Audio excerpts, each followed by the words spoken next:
Welcome, everyone. Thank you so much for coming. And thank you for your contributions to the Academic Council on the UN System, ACUNS. The mission of ACUNS is to unite scholars and students, practitioners, policymakers, institutions, and individuals who are active in the work and in the study of the United Nations. ACUNS stimulates and supports dialogue and research about issues of global concern and international cooperation. For more than 30 years, ACUNS has been functioning as a non-incorporated entity, kind of like a very large book club. But as of this year, we have moved into a new stage of operations. We have nonprofit legal status in the state of New York, which provides us a sound institutional foundation upon which to pursue that very important mission of uniting scholars and practitioners. Thank you to all of our members, individuals and institutions for their support. Thank you, Brill Press, who is the publisher of our flagship journal, Global Governance. Brill is our main financial sponsor of this event. I hope that some of the working papers we'll be giving during this 3-day conference will appear eventually in Global Governance. I want to also just give a few more words of thanks to our tireless staff who have been making this annual meeting possible.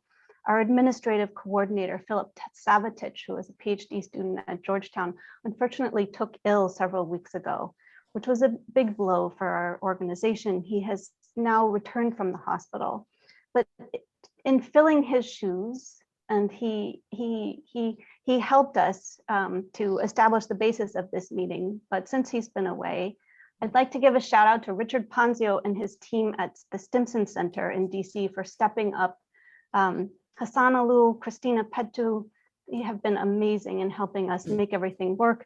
Many thanks to our Tyler ACUNS Summer Fellows, Georgetown Master Students, Christine Kim, Gabriela Armijo, our 300 speakers and 500 participants you've been getting us all together and making sure all the trains run on time.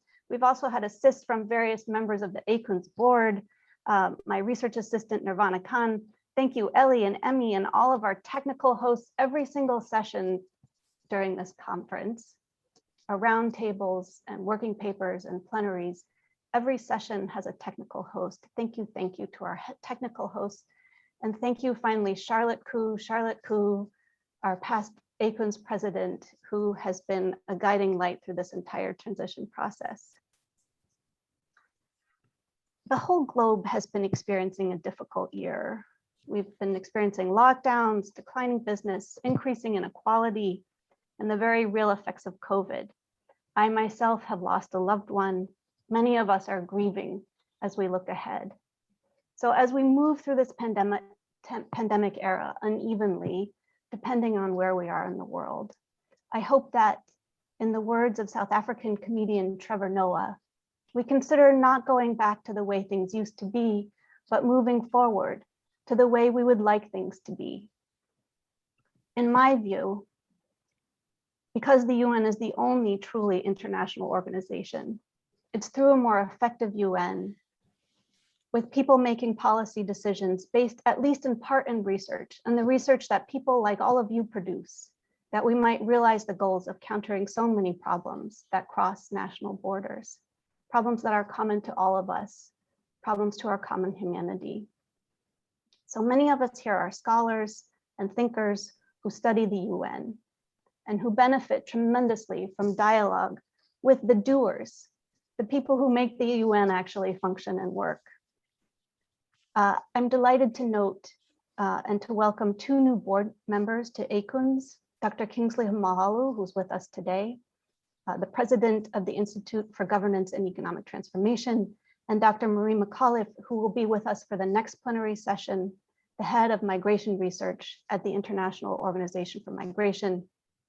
I want to encourage everyone to consider coming to serve with us at ACUNS. Come consider serving on the board, or serving on the Dissertation and Book Award Committee, or starting a liaison office in your capital, wherever it may be, or in your city, wherever it may be in the world. Consider applying to host an ACUNS annual meeting or what we used to call the summer workshops that generally take place in June, July, and August, the workshops of young professionals that unite young professionals in academia, international law, and who in the UN system. Consider hosting our flagship journal, Global Governance. Each of these main activities, the annual meeting, the journal, the young professionals workshops, the ACUN Secretariat, rotate between different universities. And so we rely on our membership to volunteer. We are an all volunteer organization. Everybody who works with ACUNs, with the exception of our staff, volunteers their time because they believe in the mission of this organization of uniting scholars and professionals in the work and study of the United Nations. This year, we have an exciting new activity of ACUNs, which is the launch of the Global Governance Innovation Network. And that's what we'll be talking about in the plenary following this one. But for now, I'd like to turn to our first plenary session entitled Change and Inclusion in the Time of COVID. And I want to introduce our moderator for this session, Dr. Joel S. Hellman. Joel Hellman is the Dean and Distinguished Professor in the Practice of Development at the Edmund A. Walsh School of Foreign Service at Georgetown University. He joined the School of Foreign Service following 15 years of service at the World Bank, where he most recently served as Chief Institutional Economist and previously led its engagement with fragile and conflict-affected states as the Director of the Center on Conflict, Security, and Development in Nairobi, Kenya, one of my favorite cities. He previously taught as a faculty member at Columbia University and Harvard University.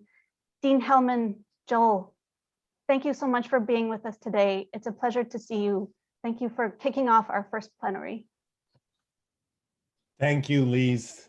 It's great to be here. And good morning, good afternoon, good evening to a truly international crowd from around the world gathering together to talk about an absolutely essential issue, not only that we've faced in the last year and a half, but we will be facing for a long time to come.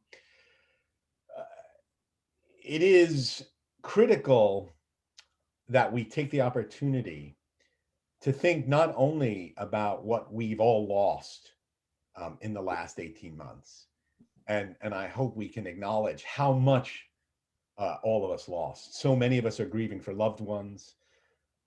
So many of us have seen true disruptions in our professional and personal lives, actually altering career paths, altering research paths and strategies.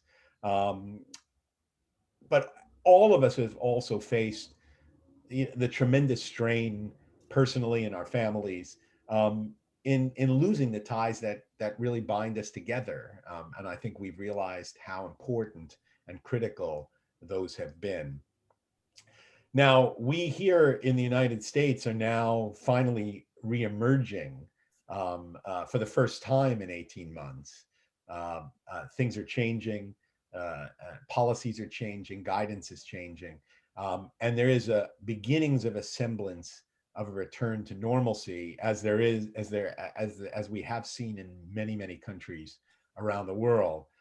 But at the same time, we know that the virus is raging, that there are risks of new outbreaks, that the vaccination progress is moving slowly in so many areas of the world, so that we also seem on the cusp of I think, a future of really grave risk. And I think one of the things that has concerned me most is that this has led all of us to turn inwards to ourselves, interior, inwards dialogue, inwards to our family, inwards to the concerns about what's happening in the country, when we all need to be turning outwards and thinking about how we cooperate and engage better. And I think that's the challenge that's going to be ahead of us going forward. And that's what we're going to be talking about today, really. What COVID means and has meant for us in terms of change in the international system, what it means for inclusion and how important that's going to be in fighting the next stages. And I couldn't be happier to be in discussion with two more distinguished members of this network and critical players in our kind of international thinking about how to emerge from this crisis. So let me start by thanking and welcoming our two distinguished panelists today. We have Maria Fernanda Espinosa calling in from Managua. She's a member of the group of women leaders, Voices for Change and Inclusion, the GWL Voices. And of course, she's president of the 73rd session of the United Nations General Assembly. She's got more than 20 years of multilateral experience in international negotiations, peace, security, defense, disarmament, human rights, indigenous peoples, gender equality, development, environment, biodiversity, climate change.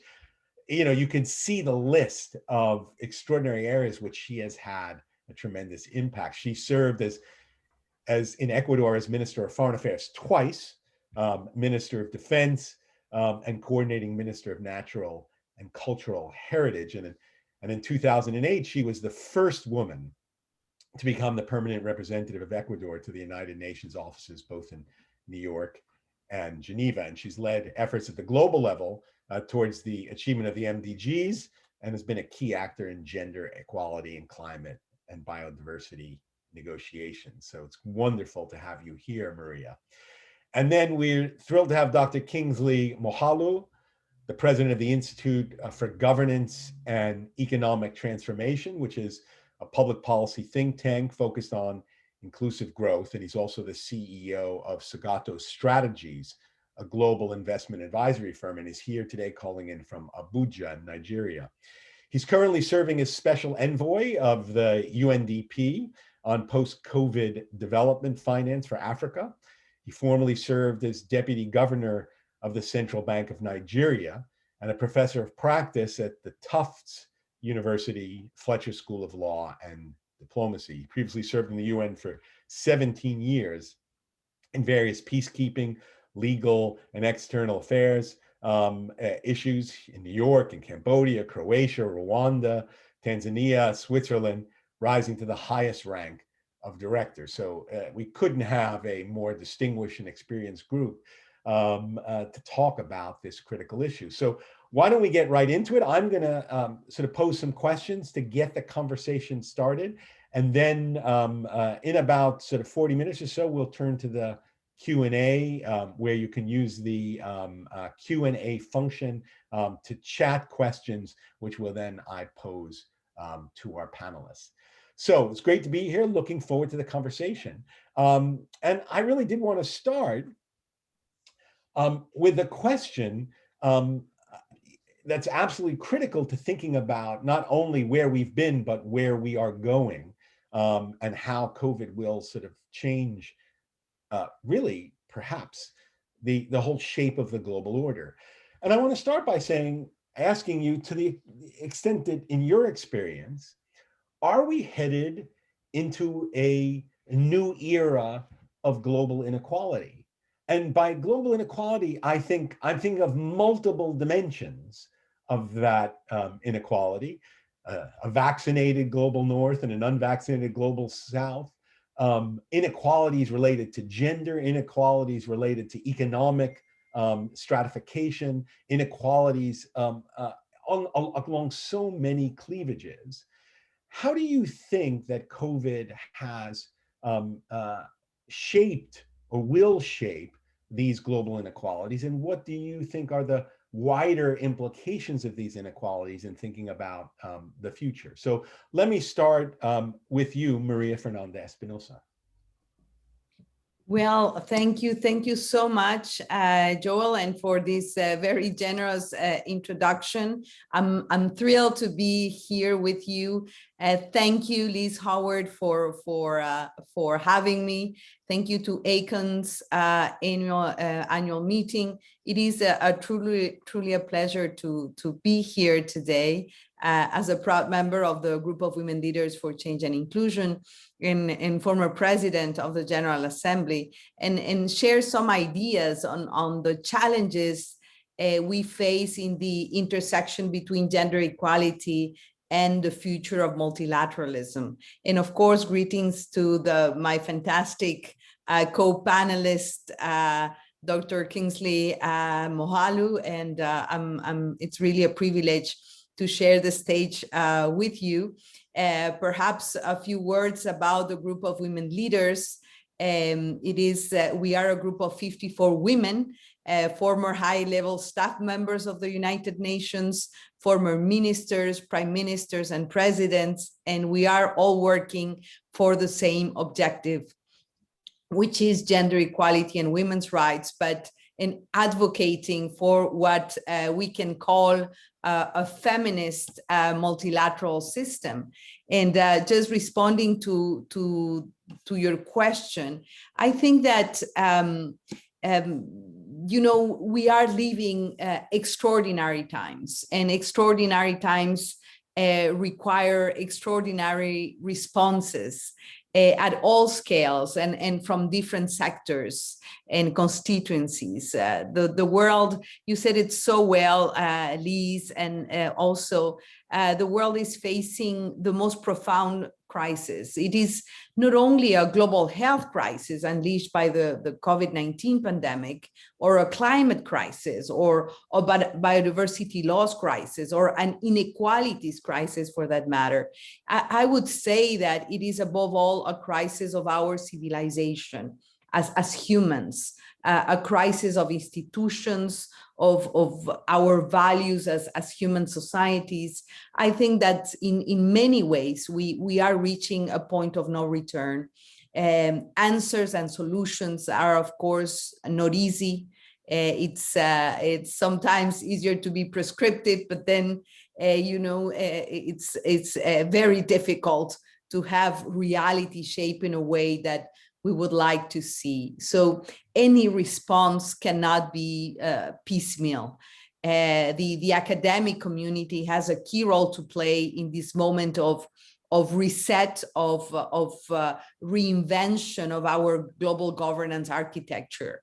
And I think that the commemoration of the 75th anniversary, the launching of the process of revitalization of the multilateral system that is reflected in the UN 75 political declaration, in the We the People's declaration as well.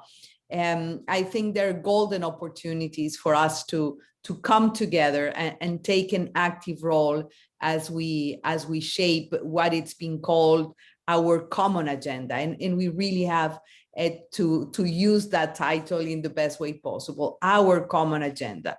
And I think we are living an increasingly complex, interdependent, and interconnected world.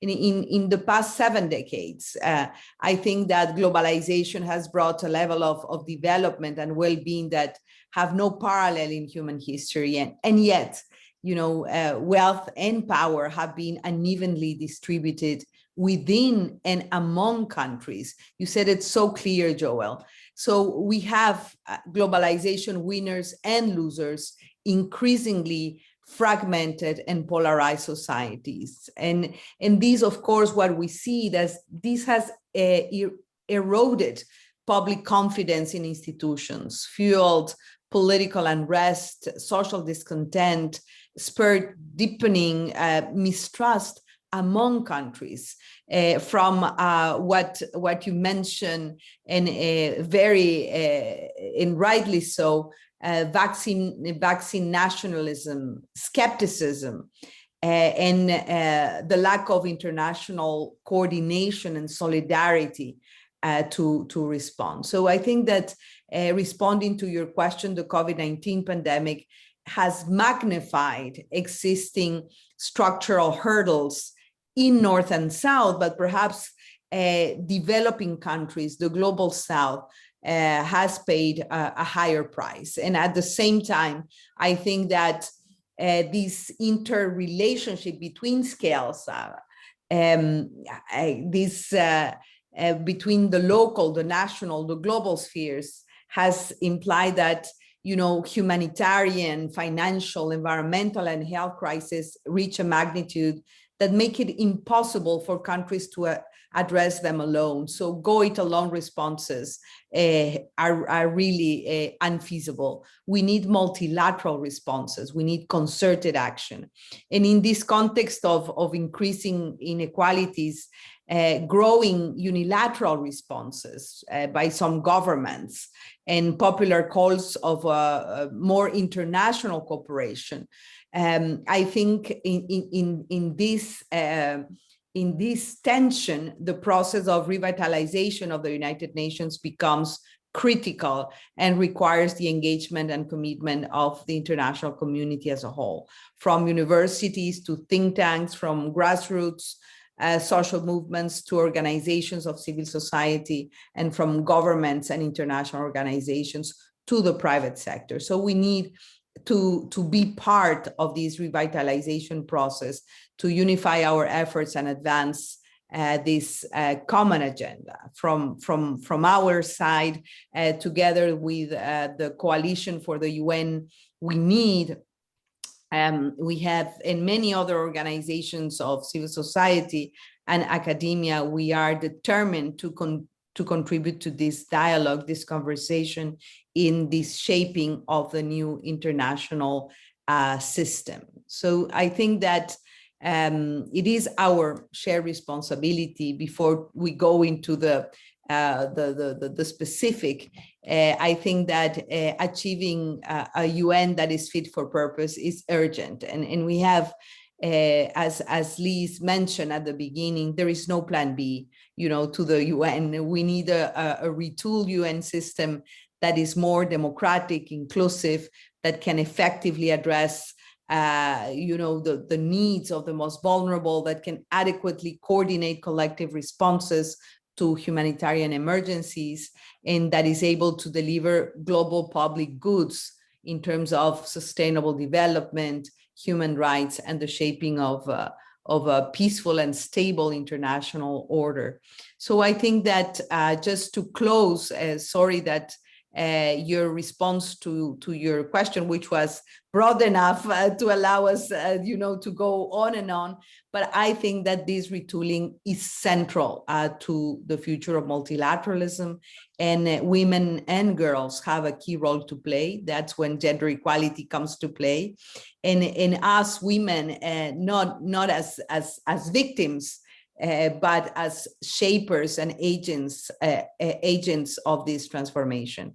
And I think I'm convinced that gender equality is the closest we can get to achieving the sustainable development goals and building a more equal and sustainable world. And I will just, go back to you, Joel, and thank you.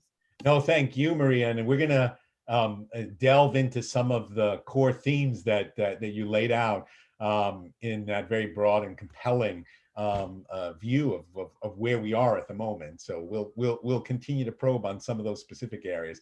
Let me turn now to Kingsley Moghalu. Well, thank you, Joel. Thank you, Liz, and everyone else. I think I'd like to say that, in the context of inclusion, in a time of COVID and change as well, that the whole idea of inclusion has been challenged and impacted by COVID. Those who were already included, quote unquote, found themselves struggling to survive. So how much more those who were pre-COVID considered to be excluded? So even the whole concept of inclusion and exclusion became fundamentally challenged by COVID itself.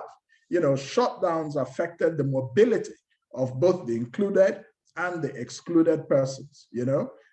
Economic exclusion and poverty worsened due to layoffs and due to productivity losses from shutdowns in both developed and developing countries. We had a crisis of education. About 180 countries closed schools temporarily.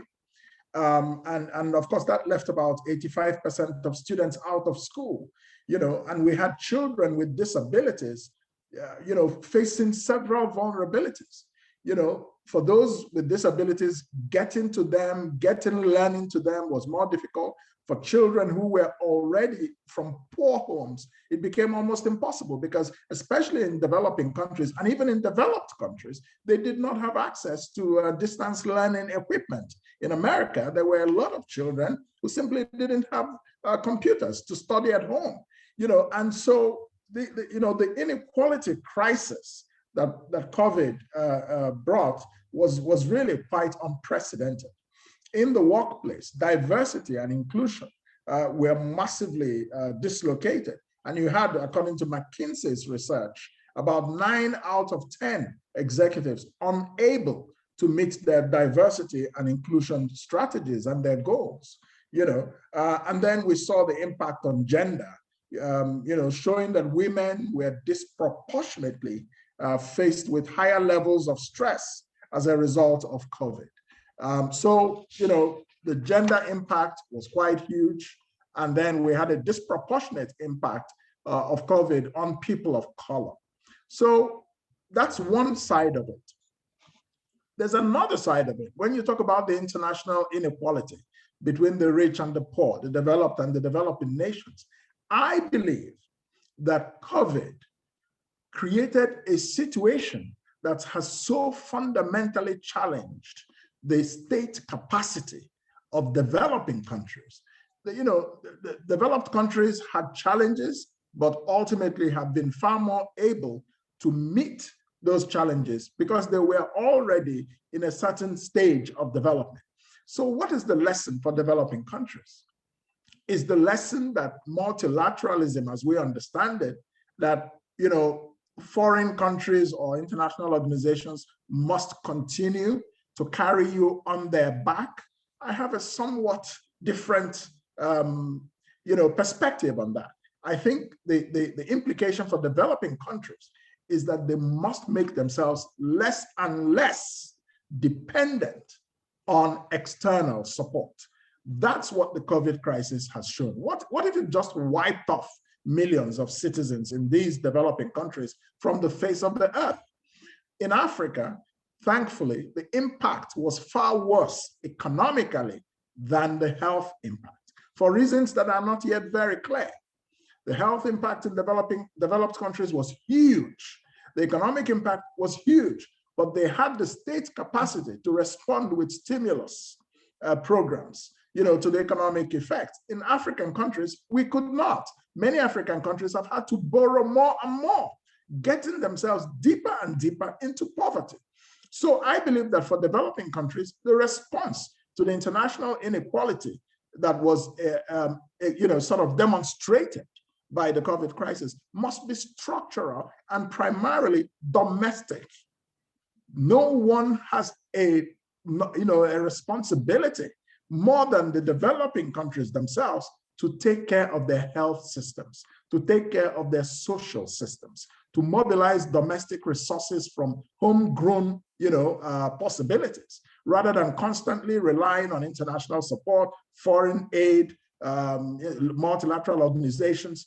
That is not what will put African or other developing countries in a place where they can take control of their destiny. There is room for multilateral cooperation, no question about it, because COVID is the kind of crisis that was just, across borders. But we saw, and we will discuss this in more detail later, the whole debate about whether there is an international community or whether there is, in fact, an anarchical international society, which is a subject that I'm very fond of. And my theory, again, was demonstrated by, I am more of the Hedley Bull school of the international society rather than the international community, which I think is aspirational at this time, because we saw the developed countries go first to take care of themselves, first to take care of their citizens, first to make vaccines for themselves, and then the developed countries, the developing countries will come later. So again, I think that the challenge for developing countries is to look after yourselves. Collaborate with the international system, yes, but your primary responsibility for your own welfare and your destiny lies in your hands. I'll leave it at that for now. Thank you, Kingsley. And that already sets up a fascinating conversation, because Maria stressed the critical importance of strengthening multilateral cooperation, this multilateral community. Maybe it's an imagined community in some ways, but there is the need for a more coordinated, stronger, integrated multilateral response. And you stress the critical importance of building up state capacity, domestic state capacity, not dependent on international support and international assistance. Now, I'm sure both of you would say that they're critical components of each, and that one is not exclusive of another. But I want to throw an issue out that I think impacts both of your points. We know that there are tremendous weaknesses in the existing structure of multilateral cooperation. Maria mentioned that, Kingsley, you mentioned it. We know, and Kingsley, you're absolutely right, that the critical constraint that we've sort of seen in the response to COVID has been state capacity, right? And building up domestic state capacity. Now, neither of these existing weaknesses is going to be solved quickly, right? These are multi-generational, long-term issues of how to refine, develop, restructure, and improve multilateral cooperation, and have a long-term process of building up state capacity. What worries me is that we're at this critical moment where time matters, because COVID is not just a kind of a problem that we all need to confront over the long term. I think what we saw in the last year and a half across the world, and we're seeing now, is that if you don't take quick response, the implications are devastating. Kingsley, you rightly pointed out that the health impact has not been as severe as we feared. Yes. In many parts of the developing South. But the situation that we've seen in India, in Brazil, in Nepal, and some other countries suggests that we may be on the cusp of an even more deadly and an even more dangerous period, where if this spreads, the health impacts spread as quickly through the developing South with the weak state capacity that you mentioned, we could see even more devastating responses. So my question to both of you is that, given that we have this long-term problem of building up multilateral cooperation and this long-term problem of building up state capacity, but we've got a short-term issue, essentially, and I'll put it as bluntly as possible, of getting shots into arms of people. I mean, because that's the only thing that you can do to deal with this fundamental inequality, is get more shots into more arms. And that requires a multilateral response and a domestic response that I think we're still so far away from. How do you kind of deal with the issues of the kinds of solutions that you're both talking about, but the need that we're kind of, the clock is ticking? Maybe I can ask Maria to respond first, and then Kingsley. Okay, I think that the issue of time and of urgency is critical, but I also believe that it's very difficult to uncouple the multilateral and the international cooperation and what happens at the national level. I think the multilateral system, in a way, it is set up to level the playing field in terms of capacity and power, and make sure that the principle of solidarity operates. And it's hard to understand that we haven't learned from past experience. We haven't learned from what happened with Ebola, for example, and what was the sort of response. And but unfortunately, we have made a little bit of the same mistakes, except that COVID has been a universal problem. It has touched every country. And when you see how the ACT Accelerator or COVAX, which is a part of the ACT Accelerator, is working, it's hard to explain because it's against common sense. You know, countries buying 4 or 5 times the number of vaccines that they need, and really acaparar, I don't know the word in English, but, you know, having 4 or 5 times what they need, and then other countries just not having any access to vaccines. So regardless of the domestic efforts of a state or a government, if you don't have access to the vaccines and you don't have the technology, and the intellectual property regime is so strict, you know, governments haven't decided how to go about in my opinion, the very fair and just request from South Africa and India to really make the intellectual property rights more flexible, so the manufacturing capacity increases around the world. It's not happening. So I think that there is something fundamentally challenging here, which is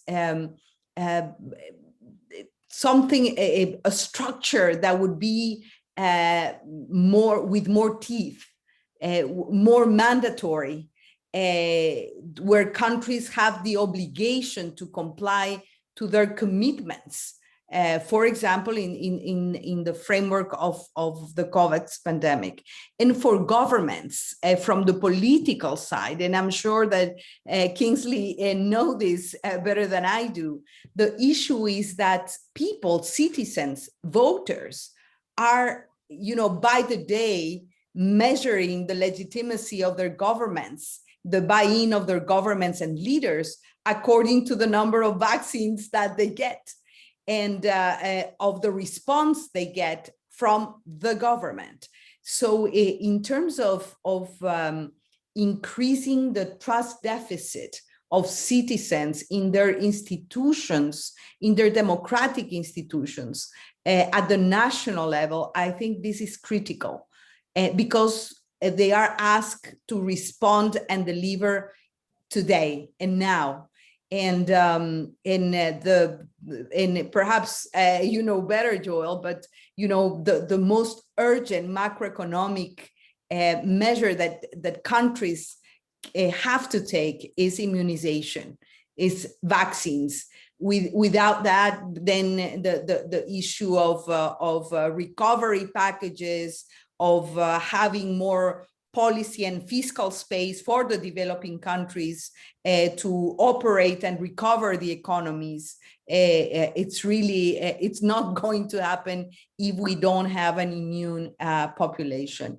Even in the US, even in the wealthiest countries, the problem is not access to vaccines. The problem is deployment and rollout.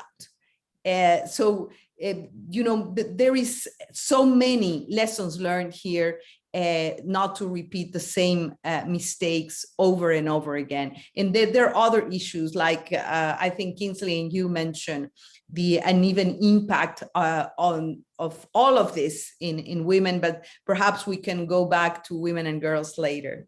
Back, Joel, back to you. Sure, thank you. Let me go to Kingsley. You know, Maria mentioned that it is the rollout and deployment that's going to be critical, absolutely. And that is, you know, fundamentally an issue of state capacity, as you pointed out. You know, your thoughts on state capacity, long-term, vaccines and arms, short-term. How do we kind of handle it? Exactly. Let's start with the short term. In the short term, I think there is no substitute for an internationally collaborative effort that maps the world, you know, according to the greatest areas of strategic threat. It can be also based on populations. For example, countries like Nigeria, countries like South Africa, countries like India, and then matched against their own capacity to manufacture vaccines locally. If they don't have it, how can the international system prioritize those geographies for interventions? And then when you enter these countries, there is a secondary level of a problem: vaccine denial, COVID denialism. It's huge in many countries. And I suspect that that has something to do with a certain presidency in a certain country in terms of its influence globally. And so you have this problem in many countries of the world with large populations. You've got it in Brazil, you've got it in Nigeria. So there's a secondary level of work, mass public education, to be able to get people to accept to be vaccinated. So you have the logistical arrangement of getting vaccines to the areas of greatest epidemiological threat. Then you have the cultural or political problem of getting citizens to actually volunteer to take the vaccines. So the combination of international effort and domestic national leadership becomes very important. In Nigeria, for example, the government had to involve traditional leaders, kings of localities, because the people listen more to those people than to the government in Abuja. And those people have some sort of maybe more credibility with the common man and women. So this is a level of devolution of responsibility that we have not seen before COVID. In countries like Nigeria, where power and authority is very centralized in the central government. So, yes, immediate problem, international collaboration with countries and for logistics of supplying vaccines. But when the vaccines hit the country, there's another problem of actually getting them into the arms of people. So that has to be solved a lot by the local authorities, but working with the internationals, and telling people that these vaccines are to help you. They're not from Bill Gates to kill you. You have all kinds of beliefs all over the place. So in terms of long-term state capacity, this is the reason some of us are involved in domestic national politics, that the politics of developing countries must shift to technocratic competency, to be able to establish the capacity to extract taxes domestically, the capacity to protect our territories, the capacity to ensure effective and efficient service delivery to citizens. It's a medium to long-term thing, but I also think that the international community in engagement with developing countries sometimes focuses on the wrong things. This is the sort of thing that the United Nations Development Program, for example, should be focused on. What is development? Development comes from leadership, the ability to mobilize a people to move from A to B, to mobilize them, to motivate them, to inspire them, and move them into action, all shoulders on the wheel. You see it in China. Whether or not you call it an authoritarian state, but you see that ability to mobilize citizens to transform their destiny over a space of 30 years. So that's a challenge that remains, and it is, from the international perspective, engaging with developing countries on the subject of development has to focus on these kinds of structural issues of leadership and the development of state capacity far more than giving people money or giving them aid, or, and development should also focus on supporting the rise of innovation in developing countries. In Senegal, they were very good with their response. A lot of innovation, came out, and a few other countries. So these kinds of things should be developed, encouraged, and, sort of mass produced locally. Yes. Well, there are so many layers to this complex problem and the response, all of them absolutely critical: multilateral cooperation, the state and the state capacity. But both of you actually referred to something I thought that really is critical and important, which is actually the behavior of individuals and how that's going to shape. Because ultimately, even if we open up the intellectual property issues, we get the vaccines manufactured. That's right. Into the hands of government, they still got to go into the arms of people. And Yeah. beyond vaccinations, as we know, the response to new waves of COVID often require behavioral change at the ground level. Yes. What you do at home, what you do at how you behave personally, and social distancing, hand washing, all these other things. I want to get at two aspects of that because it's all about how people behave. And Maria emphasized the critical role that women are going to be playing as we move forward and have been playing already. Can we talk more about how we mobilize? Let's talk about women first, and then I actually want to ask Kingsley more about the leadership dimensions of the local response and how we get people to do what they need to do. Women are the most impacted. They're the ones who are handling the situation at home. They're the ones who are dealing with children out of school. They're the ones who've been most impacted in the workforce. Maria, how can we mobilize the role of women from the ground up to play the kind of role they need to play, both in dealing with the response at the local level, but then probably putting the pressure at the other levels of government and the international system to start to look for more viable solutions out of this crisis? Well, Joel, first, let me, a very quick reaction to what Kingsley was saying before. And when I sit at the Lancet Commission on COVID, and every time we try to identify some patterns of response from countries, then we realize that it's very, very difficult, except on the very basics, countries that have used the Sustainable Development Goals as a planning tool and are taking seriously the delivery of the Sustainable Development Goals apparently have responded better. Countries that have strong public health systems have responded better. Countries that are taking seriously universal health coverage are responding better. And I recently presented the last SDG report coming from the UN Solutions, Sustainable Development Solutions Network. And basically, what are the good examples?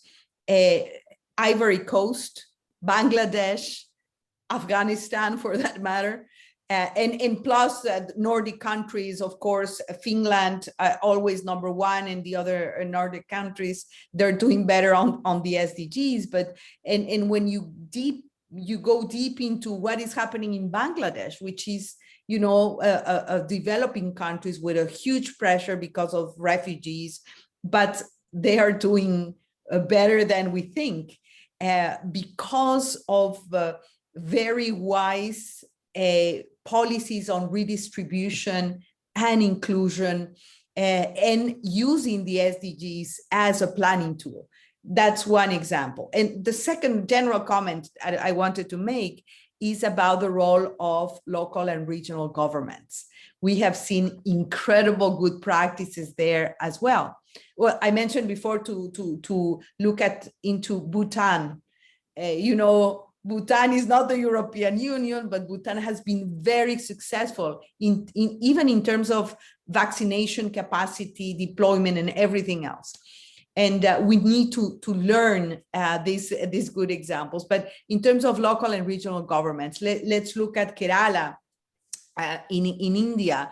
Let's look at some of the municipalities in Mexico that they're really reverting the trend. So I think we should also look at the local power and local government as perhaps a source of good practices. And you asked me about women. We know that no country has achieved gender equality. We are now commemorating the 26 years of the historic Beijing Conference and Platform for Action. And still today, we know that women earn less, have less access to education, are overrepresented in underpaid or unpaid jobs in the informal economy. And therefore, their capacity, demographically speaking, is to absorb economic shocks, to absorb any external impact is less than of men because of the point of departure. And if you look, for example, at figures on poverty, new projections estimate that by the end of this year, 2021, 47 million new women and girls will be pushed into extreme poverty. Just this year, and I think that this is really hard to explain and understand, and the figures are much higher than that of men. So this, in terms of what we see when you look at access to jobs and employment, is the same thing. You know, women have been affected by unemployment loss to a greater extent than men. In last year, in 2020, you know, 64 million women lost their jobs, and of course, it was a 3.9 unemployment for men, but 5% unemployment in women, and you name it. All the arithmetics of inequality are out there, and I think that Kingsley mentioned that it's not only about the economic hardship, it is about rights, it is about sexual and gender-based and domestic violence that have increase in an exponential way, basically because due to lockdowns, early marriage from women has increased because of economic hardship as well, among other reasons. So basically, what has happened with COVID is that it has been a magnifying glass of the discrimination and exclusion. But at the same time, you see female heads of state, female mayors and local authorities making the difference. You know, the best performing countries, and I don't like to be an essentialist here, but the best performing countries are, you know, Finland with a female, person in charge, New Zealand with a female prime minister. In my region, you know, Latin America, unfortunately, we have become the epicenter of COVID. But then you have these islands of good practice in the Caribbean, Barbados, with the only female prime minister of the Americas. And that is sending us a message saying we need more women in power. We can make the difference, and we're not only victims, but we can be the movers and the shakers of transformation. Not only, you know, when you sit as a head of state or government or a mayor, but, you know, in society, women leaders, the feminist movement, and we've been working hard. Next week, by the way, it's the Generation Equality Forum taking place in Paris after the kickoff in Mexico. That was very powerful. It's been the way that the feminist movement with the governments, basically the leadership of Mexico and France and UN Women, have come together to commemorate and assess what has happened after 26 years of Beijing. So, and perhaps I would like to share a little more what the Generation Equality Forum is about, what it's doing, and what are the expectations, not only to Paris next week, but after Paris, what is going to happen with the feminist agenda and the intersection between the feminist agenda and multilateralism. Back to you, Joe. Thank you so much, Maria. I'm going to go back to Kingsley on the local governance issues that are really going to be impacting and shaping the response from below. Kingsley. Yes, this becomes a function of the political system of various countries. We find, for example, that in countries that are proper federal systems, federations, local governments are far more empowered. And, and so they're more able to effectively deliver services. We see that in the United States, for example, and a few other countries. There's the whole question of personal example of leaders. This is very important. Then you have the matter of culture-based approaches. In Africa, for example, if you want to deal with COVID, and especially in the context of COVID deniers or vaccine deniers, you've got to bring up stories about tuberculosis, about smallpox, about cholera, and how we were able to get those things to disappear in many countries. That's where you have to start the conversation, to challenge the opposing force of vaccine denialism. Many of us are alive today because of those vaccines. COVID is the same thing. There's nothing different about it. But social media has created room for fake news dissemination to really tilt people away from what's in their best interest.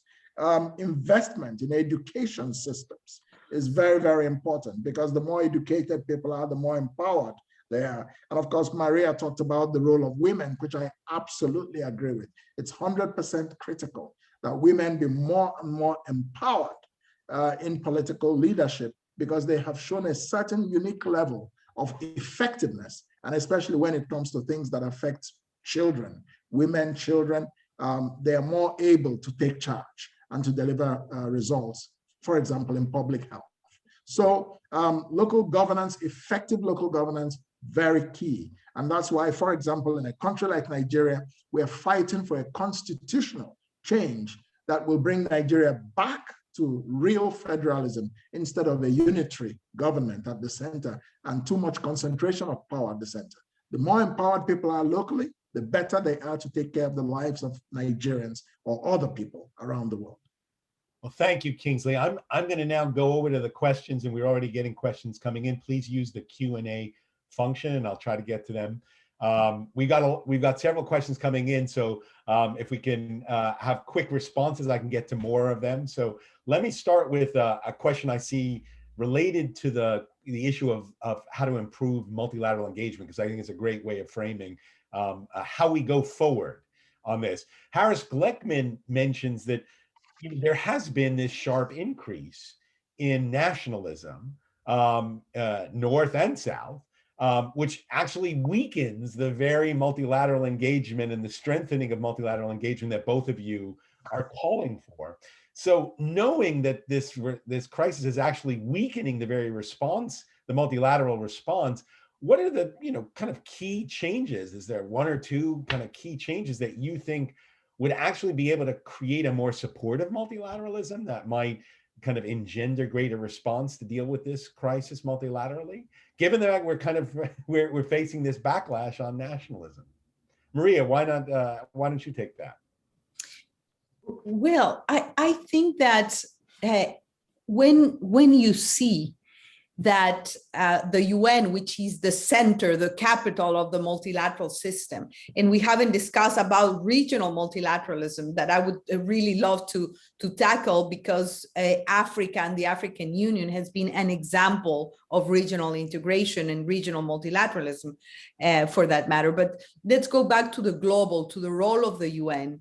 And I think one of the pending homeworks is to make sure that the United Nations becomes something that is part of people's lives in a way.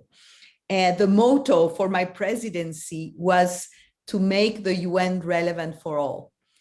If you do not have societal ownership about the we the people's part of the charter, it's extremely difficult.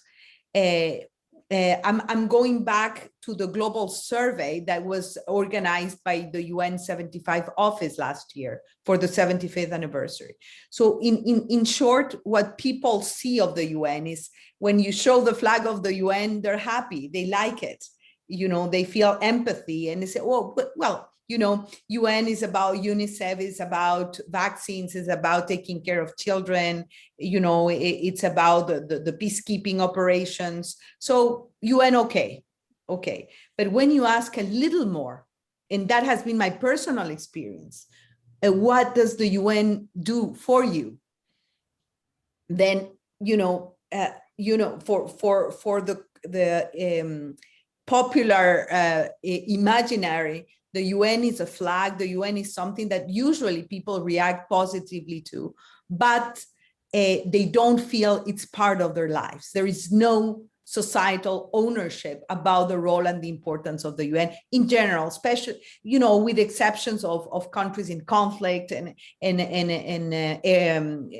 refugee areas. People understand very well what the UN is about at the ground level. So that is the number one. Number two is sophisticate the communications of the UN.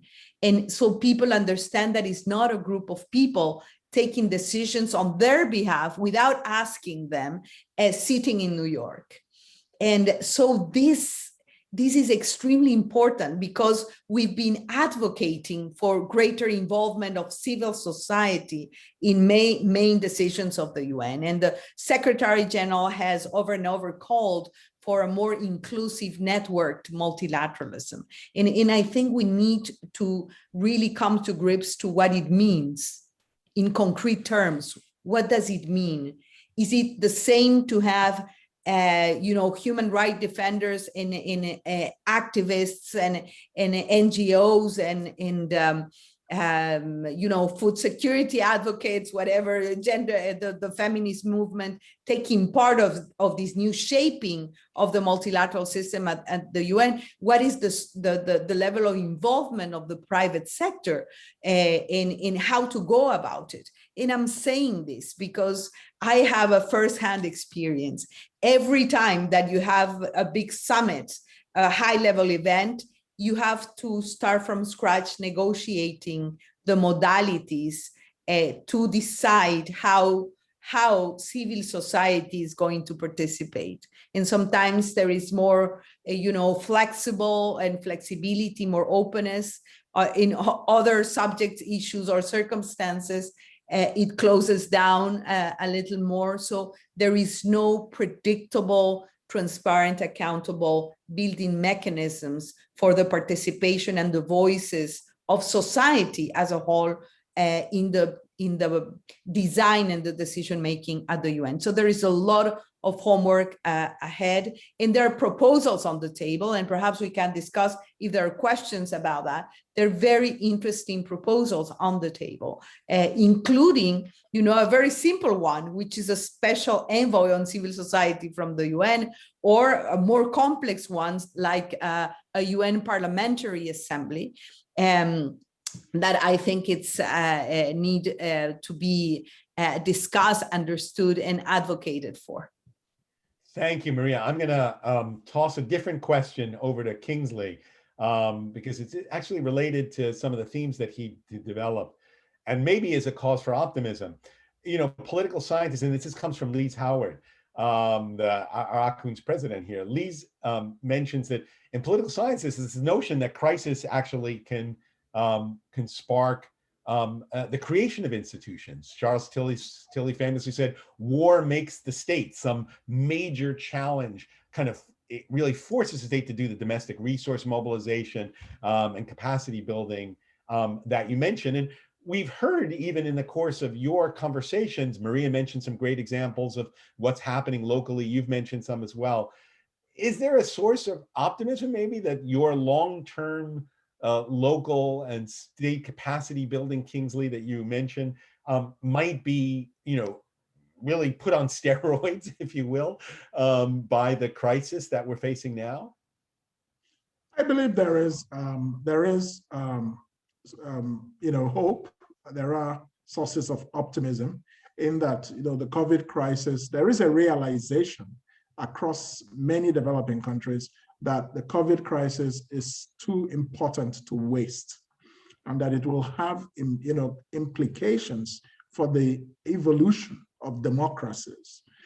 For example, people will remember in many countries who was able to deal with COVID, who was not accountable with COVID relief materials.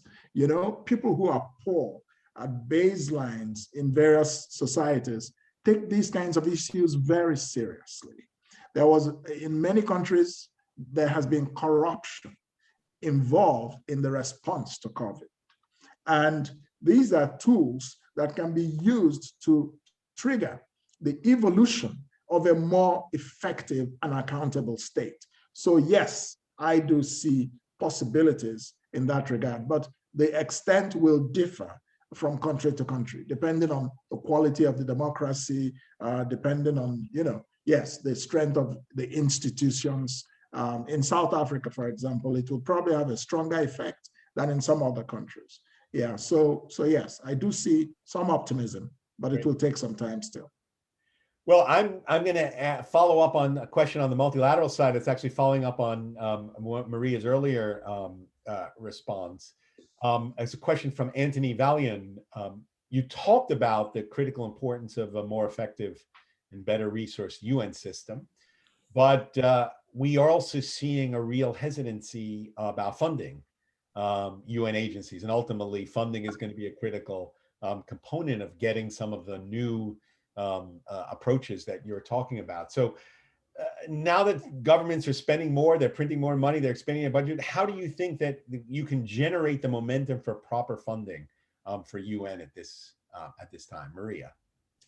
Well, I think that it's a big challenge, but just imagine that when you're running for president of a country, Kingsley, one of the questions that people ask you in an open debate is, what are your plans for the UN? And how is the country going to interact with the multilateral system? And believe me that there are very few questions on that front, because it's not the priority for the voters in general. If it's not the priority for your voters, you have to decide, especially when there is a resource shortage, to decide to be a funder of this multilateral system. There are obligations, assess contributions from governments, and I think that we need to rethink a little bit. And when you think that the budget, every year, the budget of the UN, it's, if I'm not mistaken, but it's close to $3 billion. $3 billion, it's like a medium-sized corporation budget. And all the rest comes from earmarked money for one activity or the other, for one priority, for X or Y country. So, and the relationship between assessed contributions, the core budget of the UN, and the earmarked funding, it's huge. Which means that if we really want to have a well-funded organization, we need to rethink how the core budgeting of the organization works, and how you avoid programs and agencies to compete for resources. And because they have to deliver, because they have a mandate, and they struggle, to have the funding they need. If you look at when the pandemic started, Joel, the UN immediately created this humanitarian response fund, another fund to help and support the poorest countries. And they just opened the window and said, here we are, and we need money for that.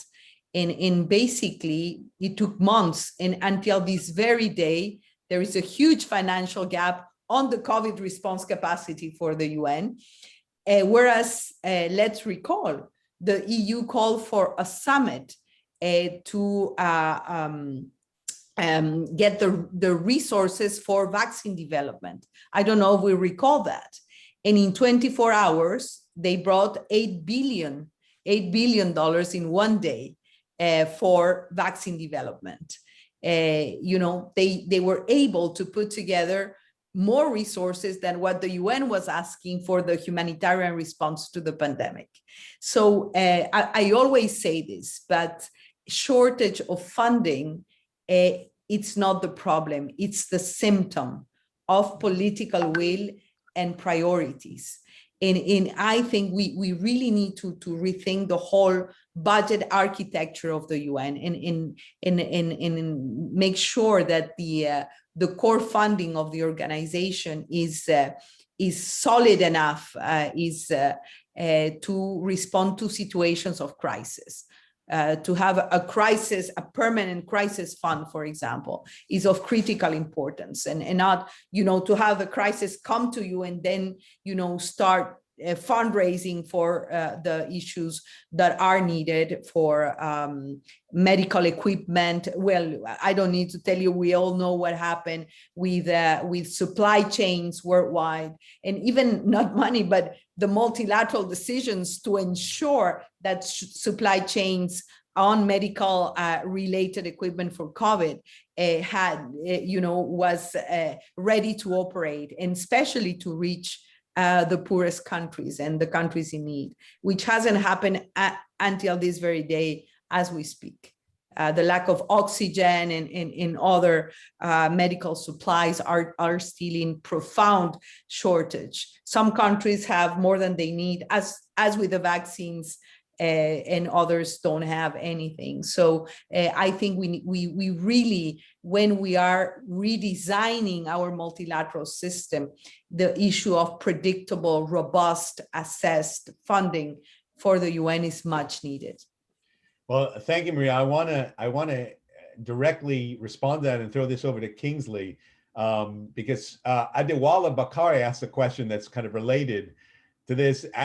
Given all the challenges that Maria, I think, laid out in terms of what we need to do to get the multilateral system functioning well, Adewale asks whether or not this has a leadership issue in developing countries, because could you say that developing countries may be reluctant to actually get the leadership change that they need to resolve these issues because they're waiting for intervention from international organizations? And you mentioned, this problem earlier, Kingsley. So let me throw that question over to you. Yes, I'll address it, but before then, let me just add my voice to what Maria said on the question of funding.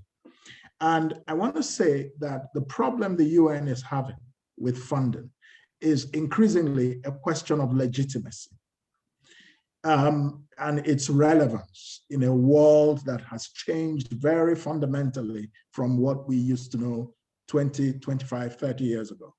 Now, what many people around the world see as the UN and what aspects of its work has validity for a lot of people is the specialized agencies. Most important of which is UNICEF.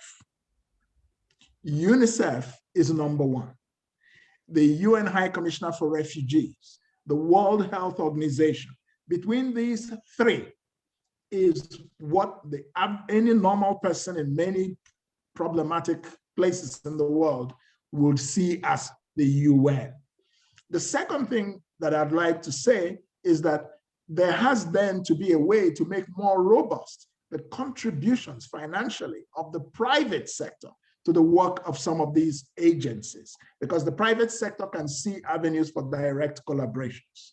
But for the main UN diplomatic body, it's going to take a constitutional change for them to accept, private sector funding. So I just wanted to add that to that discussion. Now, on the question of domestic leadership changes in developing countries, this is a problem that, like I said, the engagement of the United Nations with these developing countries should focus a lot more on leadership development, building state capacity to support elected political leaders. The UN cannot replace the political leadership of any country, but at the very least, it can help build up state capacity that can make them more and more functional. And it becomes the responsibility of the citizens themselves to elect leaders who can engage far more effectively with international organizations and the international system. So that's my comment about it. And I think, a lot of public education on leadership and governance is an indirect way that the UN can get involved in that discussion. Well, thank you very much. We've covered so much ground in such a short time because we've covered the future of multilateral cooperation, the critical component of building state capacity, and ultimately it all is rooted in the behavior and demands of people as they hold their leaders accountable, as they push for change, as they change their own behaviors. And we've covered all of it in a remarkably short period of time, which just sort of suggests the breadth and depth of the expertise and the passion and commitment of our panelists here today. So let me thank everyone for joining into this conversation, but most of all, of course, let me thank Maria Fernanda Espinosa and Kingsley Moghalu for a fascinating conversation, for great insights into how we move forward, for real specific suggestions about how we can make change. And let me thank all of you for your questions and for being part of this conversation. So thank you, Akuns. Thanks for leading the discussion and bringing us all together. And I look forward to continuing this conversation because we all desperately need it as we face the challenges ahead. Thank you. Thank you. Thank you, Joel. Thank you, Maria. Thank you, Liz. Thank you, Kingsley. Thank you, Joel. It's been a very, very exciting conversation, and I think we need a chapter 2. And thanks to Akuns and Liz Howard, of course. It's been a delight. Bye, everyone. Thank you.